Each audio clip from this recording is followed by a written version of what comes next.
Hello everybody, and welcome back to the channel for this episode 3. Yes, you heard me correctly, episode 3 of the Can You Survive FS25 challenge here on Riverbend Springs. No one is surprised or more surprised to see me back here than myself. I had actually thought I was going to have to give up on this challenge. The reason is I was having some pretty major graphical issues here on the map.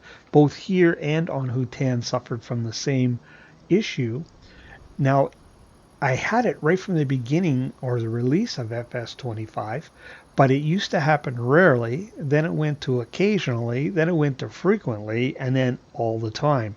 And that was that things like the grass here, like the texture here on the house, road signs, those kinds of things, interiors of the vehicles would start flashing in and out of, well, focus might be one way of putting it. Basically, they'd be blurred out. Like a road sign that you could normally read, a red and white no parking sign, a white sign with red lettering, would just be a white rectangle with a red blob in the middle of it. Totally, you couldn't even recognize it as lettering. And same with the interior of the vehicles. They'd just be totally blurred out. And like I said, it happened occasionally, and then it became more and more frequent, so much so that that's a big reason why I quit doing my Let's Play I was doing in the beginning on here, is because I just couldn't find a space to record around it. And, it just became so it wasn't fun to play on the map. So I didn't come on here very often. But I did come on after every Giants update, hoping that it would be fixed. And actually, the opposite seemed to happen. After every update, it got worse. But I continued to Google and seeing what the latest news was on it because there were other folks having the same issue. And I looked to see if there's anything new to try. And I tried everything that I could find on it. But after update 1.7, I was following that same pattern. But this time when I Googled, I just did a general search. I didn't look for FS25 in particular. And I found someone who claimed to be a developer for a different game. And he went into some detail to describe technically what was happening and how to correct it. And so I tried his fix, and voila, here we are. And essentially what it was, it's a VRAM issue with the texture information. So I took and reduced the textures right down the quality and used his upscaling settings to bring it back up, and that fixed the problem. So we were able to carry on. And that at that time I had about, I think around 70 hours in the map, something 65, 70 hours. The issue was, up to that point, Farmer Murphy wasn't too fiscally responsible, shall we say. Now, luckily, I didn't do anything that would break the challenge, like cheat a bunch of money in or anything like that. But I was making fairly good money off of contracts, but I wasn't spending it too wisely to move forward in the best manner, shall we say. But after I got the graphics fixed, I got a financial planner, and he got me straightened out. And so, we are moving forward in a little better direction now. So it is September 2nd, and we have $331,000. Oh, and I see I still got the time cranked up to 3. Actually, let's go in and let's turn that down when we go over this portion of the program, shall we say, so I don't burn up all our time today. Actually, we should have stayed in there and just looked at some data while we were in here. So we have a $450,000 loan. So we've started with a $250,000 loan, and now it's up to $450,000. And I actually had paid a little bit off, and then I borrowed a bunch back because basically it would have been a really bad update because all I would have had to show you is more equipment. So I borrowed some money so we could get the farm build going properly. And if we go in here and look at statistics, you can see we've played 2 years here now. We're at 104 hours, and we have done 356 contracts on the farm. And again, I wasn't borrowing um, equipment to do contracts. I was using all my own equipment. So we have a pretty good slog of equipment that we've accumulated so that we could get those contracts done. All right. Now, just a reminder, the rules were to play 1,500 hours on a base game map over the life of FS25 and to have 3 unique farms. And each farm needed a farmhouse, a constructible item, and a silo, and it needed to support its own unique production. So we are up here on farm number 1, and our farmhouse is right here, and it's also our constructible because we built this house. And I believe, if memory serves, I think I took some screenshots of the construction process. So if I've got those, I'll pop them up now, picture in picture, so you can see. I did have a sawmill set up here, and we did provide all our own lumber. Although this house build didn't take a ton of lumber, it sure took a lot of concrete products. So it was a fairly expensive house for us to build. That's where some of the money went because we had to buy all that concrete products to get it built. We do have some livestock on the farm. We have a dog, Nemo, and that's actually thanks to Jack Sargent, my New Frontier series. He pointed out I didn't have a farm dog, and I haven't corrected that yet because I forgot last time I was in, but I didn't make that mistake here. We do have a farm dog. Where is he hiding? He is around, but he does like to hide in the grass sometimes. And when he lays in the grass, you can't see him at all. Uh, oh well, we'll come across him. He's around here someplace. Um, so we can go in this house, and let me zoom in. Although I think the scaling might be just a little bit off. It's kind of difficult to move around because you bang your head on stuff. But we have a kitchen here and a living room, which we need to traverse this way because I can't get past that chandelier there. We have a bathroom just in here with, interestingly, no door. I guess you got to be friendly if you're living in this house. And then upstairs, we just have a bedroom. We have a deck that we can go out on and overlook the area. Very nice. And another one over here, if I can get through the door. And we're actually going to bonsai off of this deck, so because it's difficult to get down the stairs. But that is our house here for farm number 1. And actually, I should show you where we're at in the map. These are the properties we purchased right here on opposite sides of this road. And just to orientate you, if you're familiar with the map, here is the start farm. So we're just a little bit north and on the western edge. That is where we're setting up shop for our contracting / arable farm. So if we cross the road, I've done a little bit over here. Now, there was a small building down over this hill here. It's an open area now. I guess I could jog a little faster here. It's just open area right there. I guess if I zoomed out, it would have been easier. So there used to be a little building down there, and I used to have our bulk buy station there, but I've moved it up here because that is the area I've kind of got earmarked to put our silo in, which is another requirement for each farm. We had a couple old sheds up here that I've removed. We had no use for. We have a house that we can use for our farm hands when we get them. Or I might demolish it and do something else in that area, but haven't decided yet. We've got a shed with some equipment here. logging trailer for doing log transport contracts. I've done a few of those.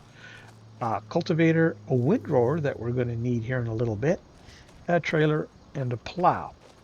And I'm going to duplicate the big shed we have down below in this area here for additional equipment, but didn't invest the money just yet because we just don't need the space. And I want to spend that money in other areas. So if we run down here, cross back over the road, and down below the house is kind of our main yard. I've got the doors open so you can see all the gear. Now this shed here, our workshop, you'll recognize from Monteith. So you may be thinking that I'm copying what I did on Monteith, and it's actually the opposite. I had planned on putting this shop and actually the other building that I'm using on Monteith down here, but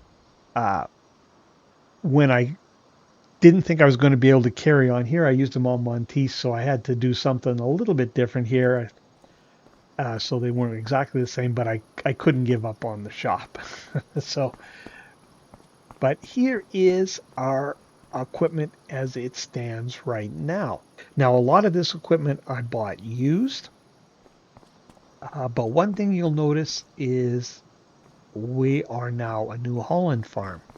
New Holland harvester and New Holland tractors. I did make a change. Originally, this was going to be a John Deere farm, but again, we're doing that on Monteith.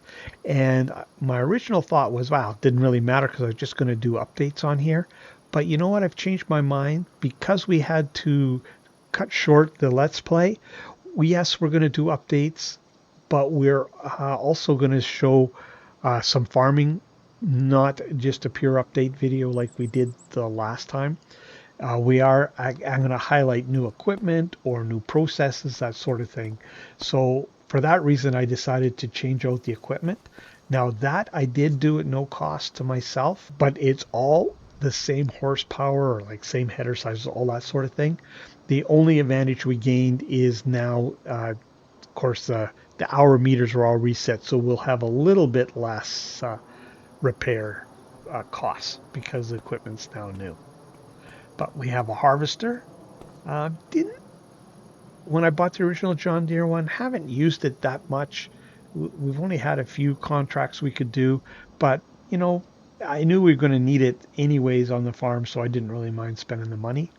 We have bale wrapper for doing bale wrapping contracts, a set of mowers, a grain trailer, and if we come over here, we can see we have a rock picker and a manure spreader that we're using to spread lime. We're doing liming contracts, a hoe, and a fertilizer spreader. And actually, I can give you a good example of what I talked about not being doing the wisest or being as wise with the money as I normally would have.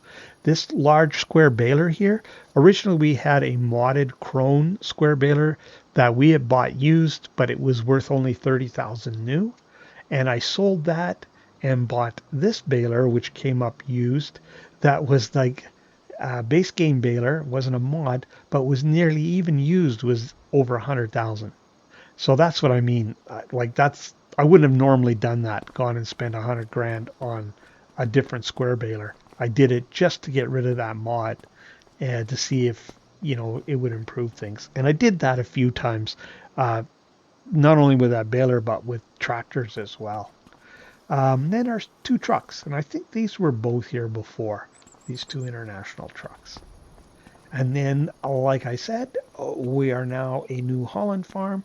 So we have a couple New Hollands, T7s, one at the top of the tier and one at the bottom. And they're in the blue power livery. But look at this. We have a Ford. Now, I could have branded this tractor New Holland, but it's from the era where you could still get the Ford badging. So I thought, you know what? We just had the Plains and Prairie DLC come out that had Ford in it, so I thought we should have a Ford. But I did take the liberty of putting it in the blue power livery. I really like that on New Holland. So I know that the purists probably won't like that too much, but our fleet all matches, and I do like that color.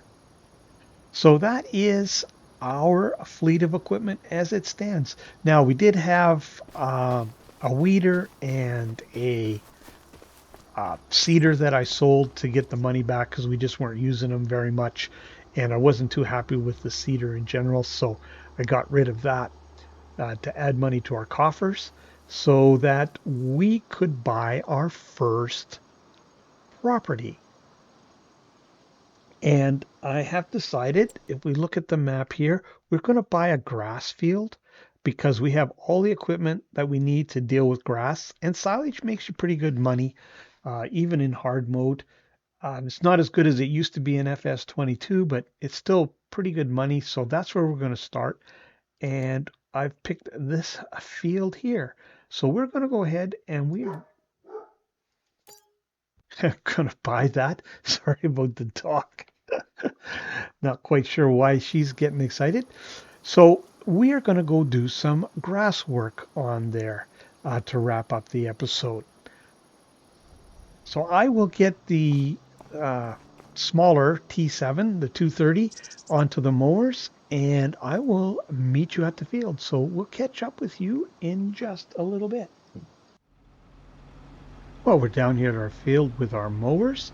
Now I have confirmed we own right up past the trees, so we can mow this field edge here, no problem at all. So let's get the mowers down and we'll get them fired up and we'll mow some grass. Yeah, I was setting up originally just to do my normal steal a little from the edge of the field and realize, you know what, I bet you we own that. So we don't need to worry about stealing, we can just take it. It's ours. Now, I don't imagine all of this is ours,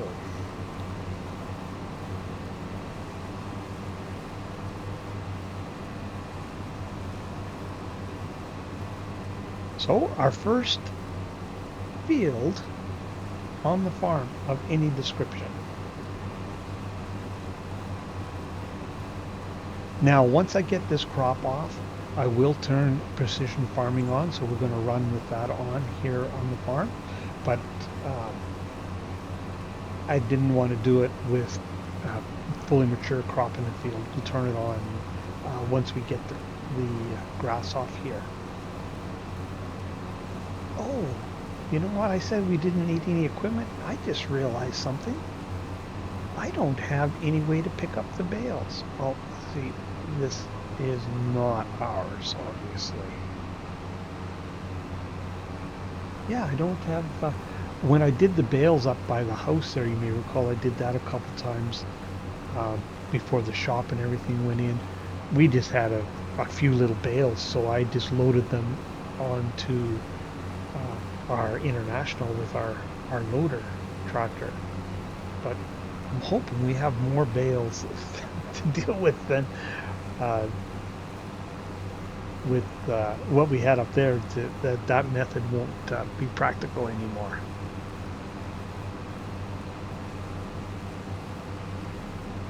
Now, like I said earlier, we're going to do more like an episode. I'm thinking every 50 hours. That'll take us to about 30 episodes over the entire life of the challenge. But rather than like I had originally intended, just to be an update, we'll highlight hopefully something unique to the map.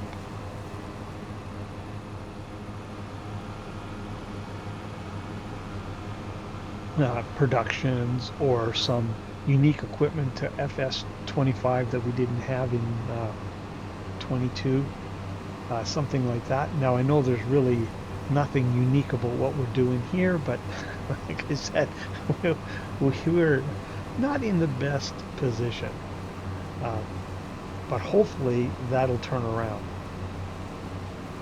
We'll be a little smarter.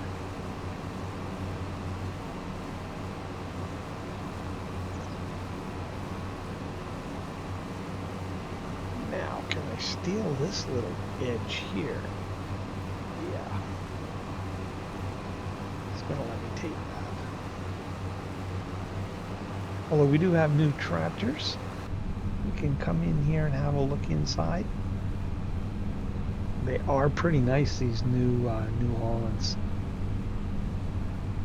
Pretty nice machines.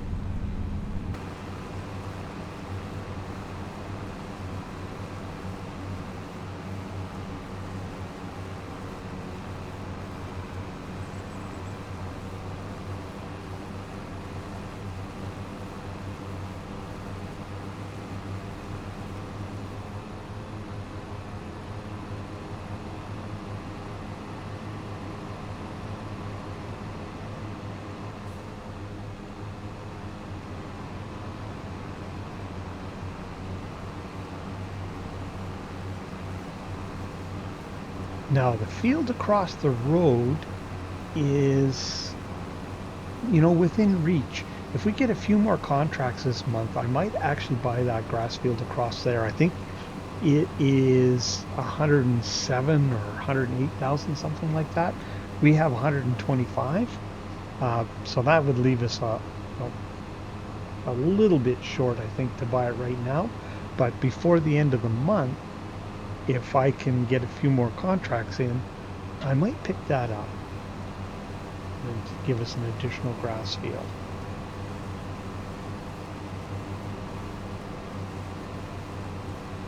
Now I think I've decided on the unique production for this farm. I think we're going to do the cannery. At least that's what I'm thinking right now. And we'll do some vegetables and make use of the cannery because we're going to be an arable farm. I mean, we could have done some obvious, like the flour mill or the oil mill, something like that, but I thought we'd do something a little bit more unique here, and so we're going to do the cannery, and that'll give us a chance to use some of the new equipment in FS25 that haven't had much of an opportunity to use so far, some of the vegetable things.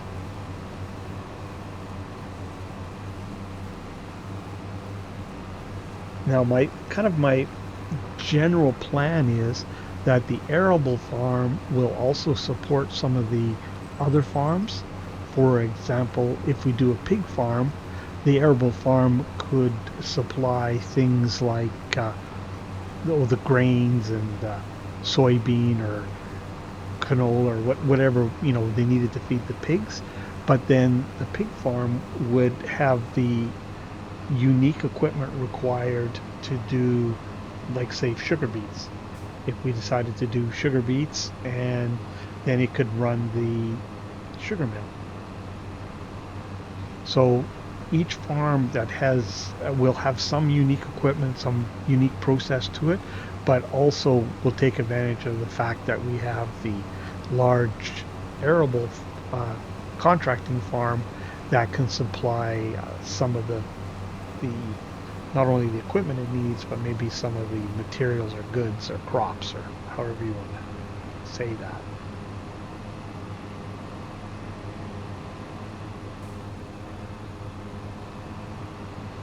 I have a few places picked out for other farms. I just haven't decided. And we're actually going to do, I think, 4 farms, because I was going to at least use the start farm. I have plans for that, but I'm planning on changing it up quite a bit. But because we were going to use that one start farm, I thought, well, we could do 4 farms.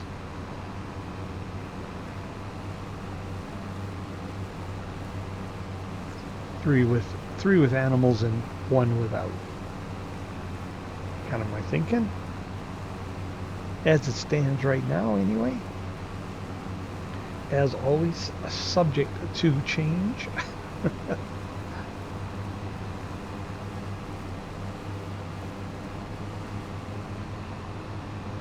Well, this isn't going to take too long with these mowers. Now this is the only tractor that we gained a little bit. I think we gained like 20 horsepower, 23 horsepower, something like that on this tractor. On the harvester and the other tractors, it's less than 10 horsepower difference.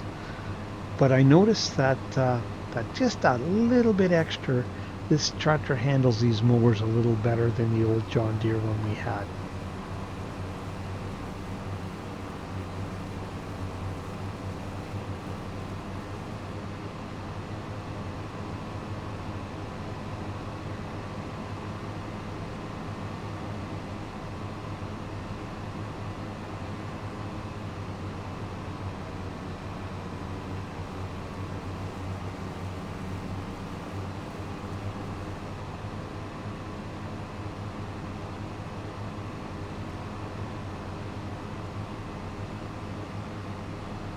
Well, I'll get this finished up here. I think what I'll do is I'll windrow and bale the headland like I often do, and then I'll bring you back in for the rest of the windrowing and the baling. So I'll see you when I get that done in a few minutes.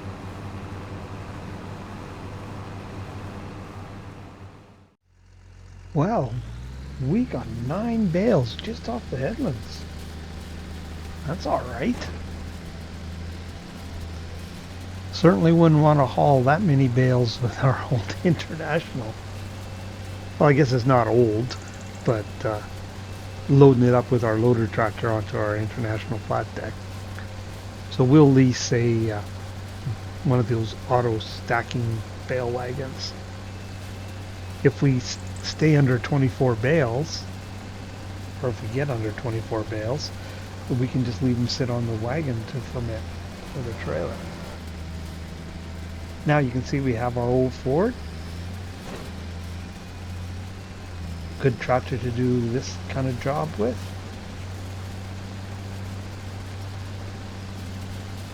Actually, now might be a good time to take a look at the interior.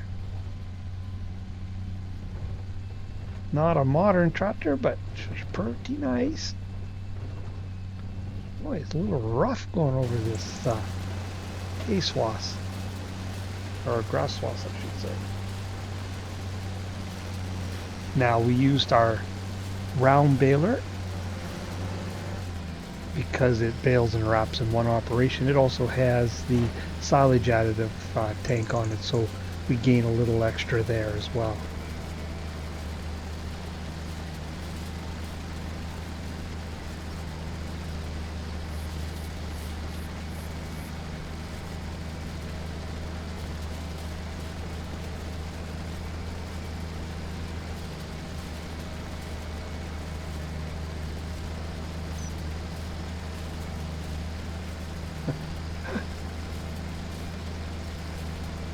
A little rough.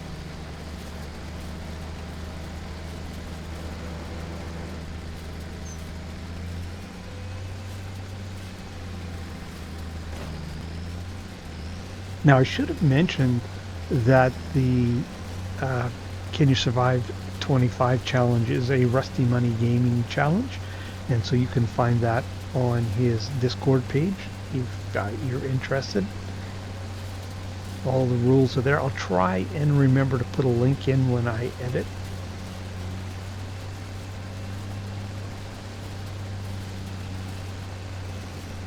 Now I haven't been following. There are a number of people doing this. At the very beginning I did watch their content, but I quit because I didn't want to be influenced by what they were doing, but I am sure I'm most likely way behind as far as time on the map goes.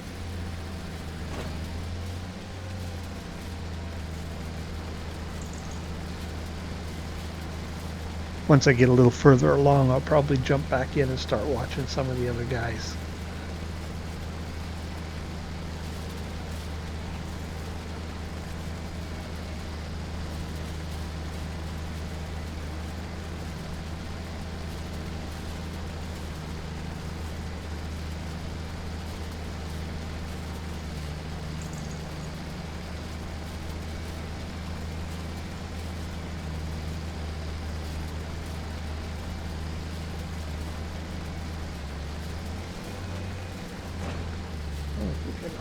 that little bit of grass in?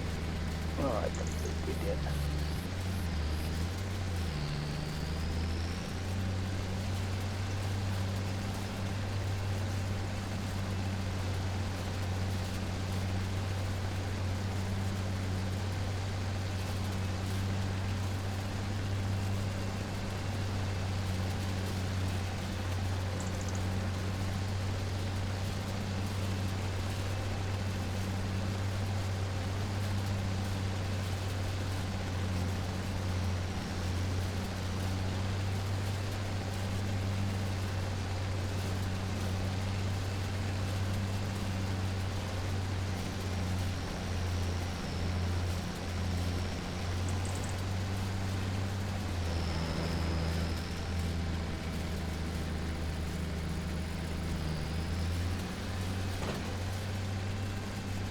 It is a rough ride going over these swaths that were made by the mower.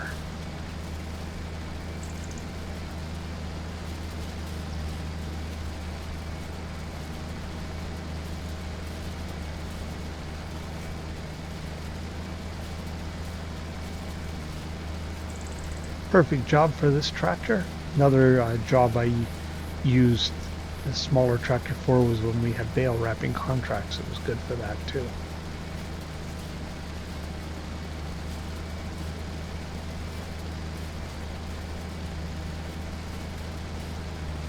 Now contracting is still going to be a big part of what we do here on the farm, and we'll probably maintain that for quite a while. But once we have established ourselves and we have no longer any time to do contracts, then some of the equipment like that square baler that is basically just for contracts, we can get rid of, the bale wrapper, things like that. But that's a little ways away. But basically once we run out of time in a month to if we take the entire month doing our own things, then we'll have to give up on the contracting.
Well, we just about got this taken care of here, not too much more to go.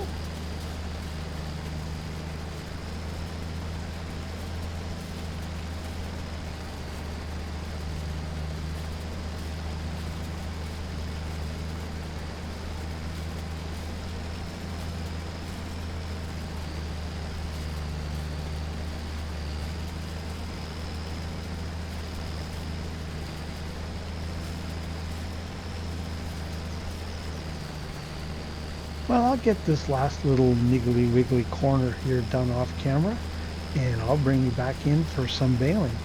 So we'll catch up with you in just a little bit. Well, the baling is underway. I decided I needed to get a head start because I looked, this episode is getting really long. So I got a head start so that you can be here at the end and we'll see how many bales we got for our first effort here on the farm.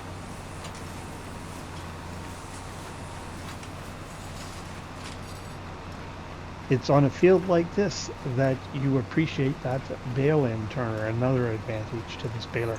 Of course, if we did the square bales, we wouldn't need to worry about that, but it also mean we need to come around for another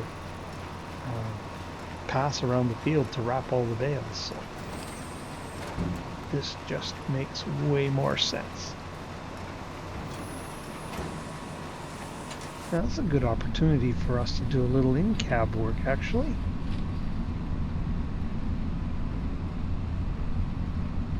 Now, we've used our 230 for all of this work. It's got more than enough horsepower for what we need to do for our haying efforts, or grasswork efforts, I should say.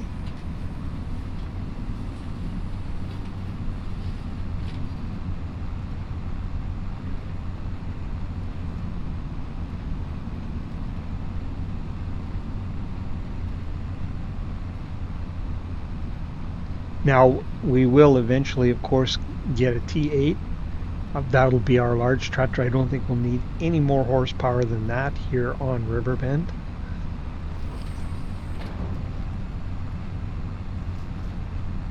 I guess we could look up a little bit and take a look at where we're going.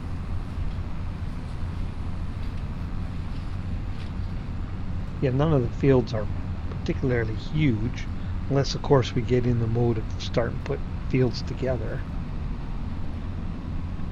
We're a long ways from worrying about that. Right now we're just trying to get fields. But you know, by the time we get 4 farms on here and, you know, get their associated fields that they need for whatever they're producing, growing, or what have you, you know, we're going to own a fair chunk of the map, I'm thinking. You know, if we have a pig farm, they take quite a bit of land.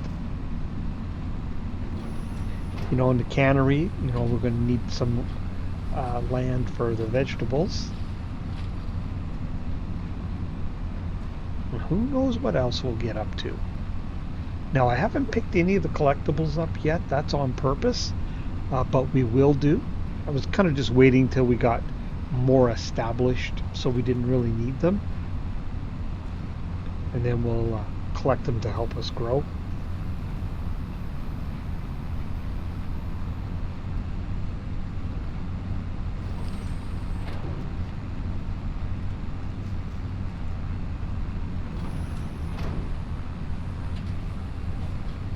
Alright, we'll pop back out here.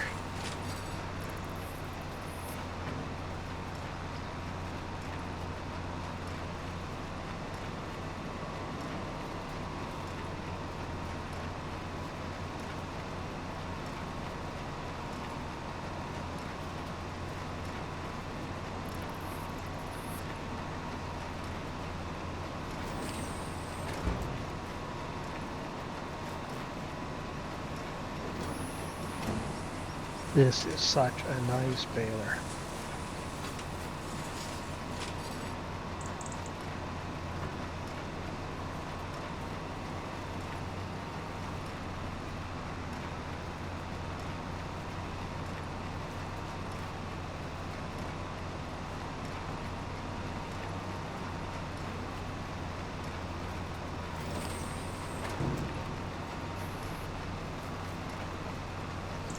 Now I'm just going to lease the pickup wagon for now, because it's coming towards the end of the year, so we'll just likely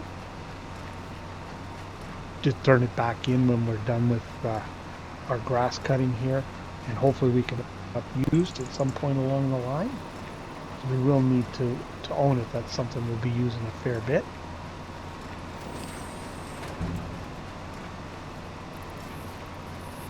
I guess we should turn the HUD back on here so we can see where we're at for bales.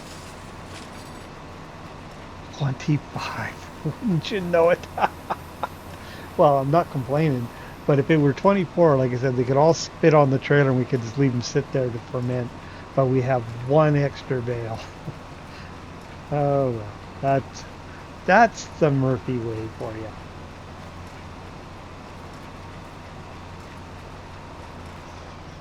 Alright, like I said, this is getting really long, so I will leave you there for this episode. The next update will be in 50 hours, at 150 hours, unless I guess I should put a caveat in there, unless there's just really nothing new to share by that time, that I might jump to another 100 again. But I'm thinking it won't be long before, the things will move along fast enough that every 50 hours will be a reasonable update. But for this one, oh, you know what? Just before we go, just in case you're unaware of what I was talking about, let's go down here, right here, and no, it's this one here, isn't it? The round bale one. Yep. There's no customization on it other than tires. We'll just lease it just like that, and that's what we're going to use to pick up the bale. So I'll have to go and grab that. And all but one will just sit on there till they're fermented, and then we'll likely sell them. I don't think. Well, actually, we can look at that too. What's the prices on silage? Most maps, it doesn't vary a whole lot throughout the year. Say in August we had a big peak. That's kind of unusual. But yeah, we'll probably sell it for cash. I don't think we'll sit on it. Um, anyways, enough of that. We'll leave you there for now. We'll see you again in 50 to 100 hours. Target is 50. Hopefully, I've accomplished enough to make it worthwhile. But if you're still with me, I really appreciate you watching. If you haven't already, I encourage you to hit that like and subscribe button. And if you want to see when other content like this lands, hit that old notification bell. But for this episode here on Riverbend Springs, it's Farmer Murphy signing off.